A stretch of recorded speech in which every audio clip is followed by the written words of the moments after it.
On s'écarte du vent, on écarte les voiles. Hein, on est paré à abattre. Enlève ta manivelle, Seb. Enlève ta manivelle. Se battre contre le vent et contre ses fantômes.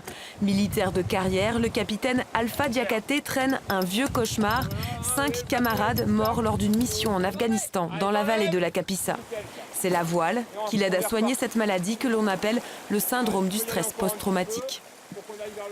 Les démons, les fantômes qui parfois peuvent nous revenir, nous hanter, bah sur un bateau, il n'y a pas la place pour eux. On est à 100% à ce qu'on fait. Et il y a tellement à faire, à voir, à sentir, que le cerveau, en fait, il se focalise uniquement sur ça. Donc c'est ce qu'ils me disent tous. Pendant quelques heures, bah, tout reste au ponton. Tous les problèmes restent au ponton et voilà. 30 jours de mer, après, ça ira mieux.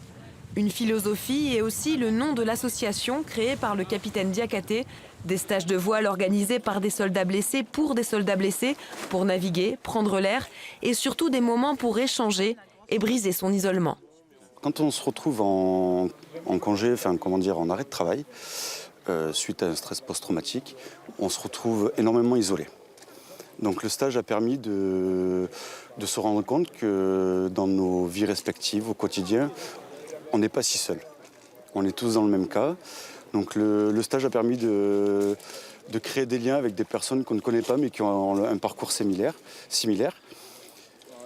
Et on retrouve l'esprit de camaraderie, qui est très important. Comme la plupart des stagiaires, Christophe n'avait au départ aucune notion de navigation. Il participera pourtant dans quelques semaines à sa première course en mer entre Barcelone et Marseille. Une nouvelle étape dans un long parcours de reconstruction.